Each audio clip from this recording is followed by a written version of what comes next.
बतावा जननी राम कहीं आवे है, बतावा जननी राम कहीं आवे है। भरत जी माँ वनवास दे रहे हैं, ऐसे धर्म को लेकर तुम्हें क्या बुरा और ऐसे काम की ऐसी कामना मुझे नहीं है।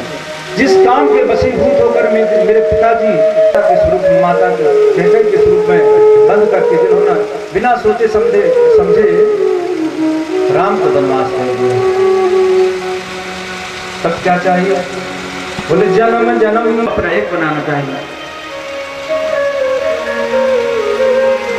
और जिस समय भगवान इस धराधाम को छोड़ करके चले गए तो धर्म श्रीमद्भागवत की शरण में गया।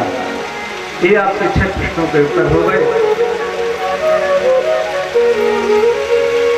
अब मैं आपको एक सुंदर कथा सुनाने जा रहा हूं, जिसको श्रीमद्भागवत कथा कहते हैं। सूत जी कहते हैं शौनकादि ऋषियों को। तब शौनकादि ऋषियों ने पूछा कि भगवान ये श्रीमद्भागवत की कथा क्या होती है और इसको किसने सुना और किसने किसको सुनाया था? सूत सूत महाभागा वदनो वदतांबरा तथां भागवती पुण्यामिदाः भगवान सुतः कस्मिन् युगे प्रवृत्तेनास्थाने वाकेन हेतुना ततः संचोदितः कृष्णाकृतवान् संहितां मुनिः। सूत जी कहते हैं कि मैंने सुखदेव जी के माध्यम से इस कथा को सुना था, वही कथा मैं सुनाने जा रहा हूँ। शौनकादि ने कहा कि ये सुखदेव जी कौन थे, सुखदेव जी किसके पुत्र थे? तब यहाँ सुखदेव जी के जन्म के विषय में बताते हैं। एक समय की बात है कि भगवान शंकर ने सोचा कि लोगों में पृथ्वी लोक में भगवान की लीलाओं का प्राकट होना चाहिए। तो भगवान ने एक लीला रखी। क्या? एक बार की बात है कि नारद जी भ्रमण करते करते एक बार कैलाश पर्वत में चले गए। भगवान भोलेनाथ वहां थे नहीं, तो नारद जी माता पार्वती को प्रणाम करते माता पार्वती ने नारद जी को बड़ा सुंदर मोदक दिया, लड्डू दिया और नारद जी ने उसको खाया। और नारद जी पूछते हैं माता पार्वती से, माता सब कुशल तो हैं? माता पार्वती ने कहा नारद बहुत कुशल है, बहुत अच्छी तरह से हम लोग हैं।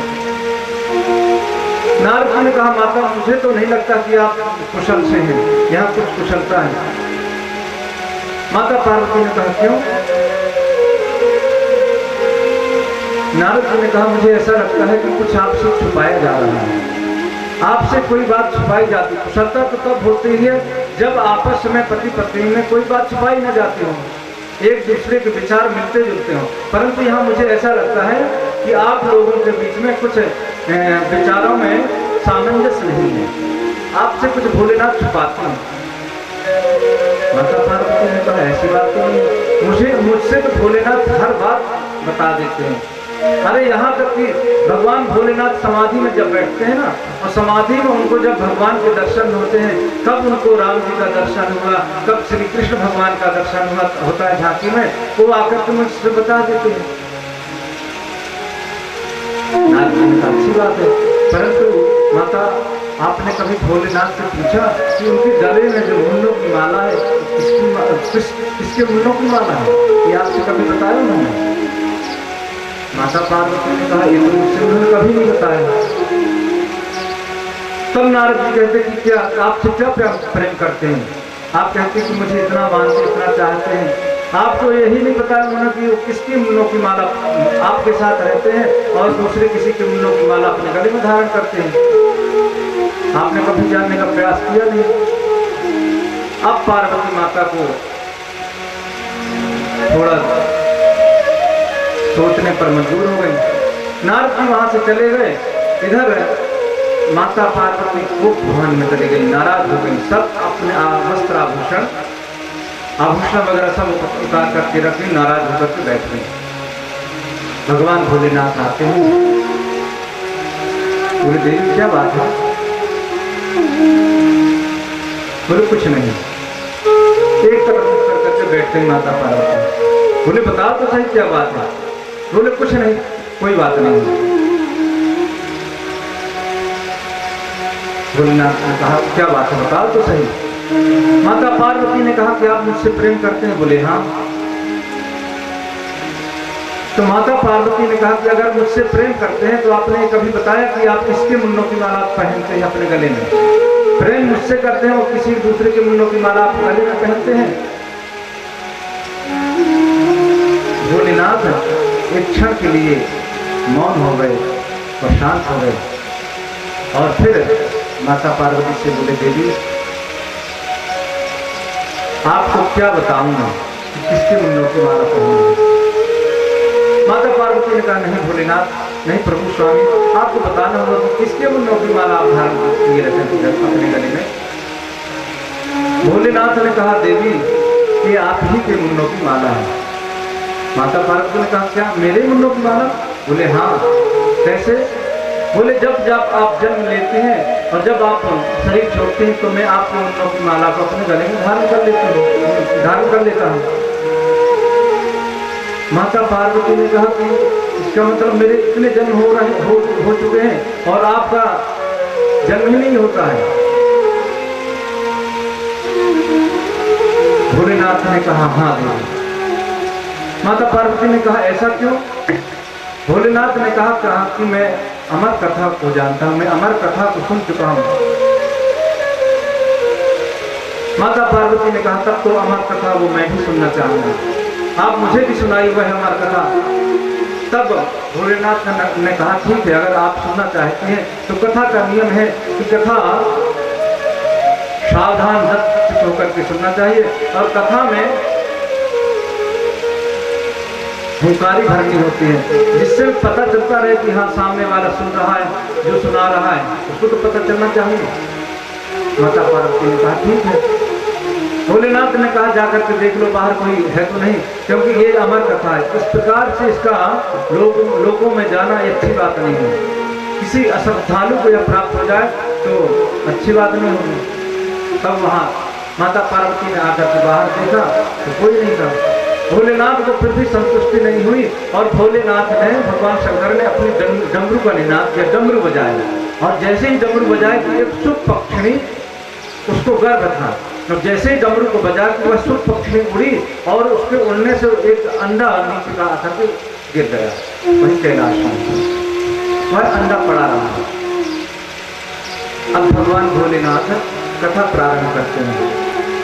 जैसे ही कथा प्रारंभ किया प्रथम दिन की कथा जैसे ही पूर्ण हुई कि उस अंडे से फूट करके वह अंडा उससे एक सुंदर बालक निकल आया सुखरूप।